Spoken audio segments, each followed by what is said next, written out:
Eto mga idol, medyo masamang balita nga po ang bumungad sa atin para sa araw na ito. Dahil kansilado na nga po ang laban ng ating pambato na si dating WBO Oriental Champion and World Title Contender na si RR Andales. Kontra sana ito sa Japanese IBF Minimum Weight Champion na si Jinjiro Sugiuka. Nakatakda sanang magtuos ang dalawa ngayong March 31. Ilang tulog na lang sana yan mga idol pero napurnada pa ang kanilang laban. Na ito na sana ang magandang pagkakataon upang magkaroon ang Pinas ng titulong pangdaigdigan. Kaso napurnada nga po ang laban ng ating pambato dahil sa isyu nga raw yan ng timbang. Na kung kayo naman ang tatanungin mga idol, maniniwala ba kayo sa sinasabing isyu na timbang? Matatandaan mga idol na ito nga pong si Andales ang kaisa-isang Pinoy na tumalo kay Miel Fajardo. Kaya naman masasabi natin na mapanganib talaga ang kamao nitong si RR Andales.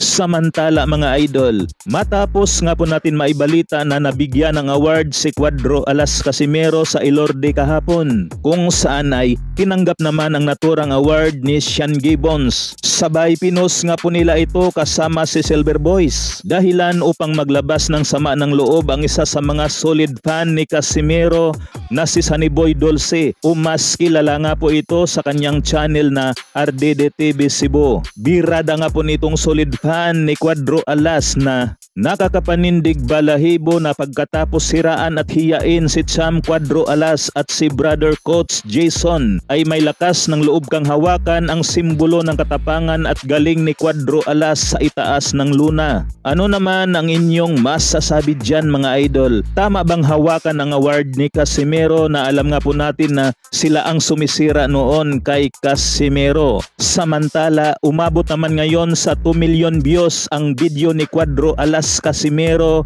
na dito nga po mga idol ay kasama ang kanyang jowa na may edad lamang ito na 22. Ouch! Sarap! Hanggang dito na lamang mga idol. Maraming salamat po.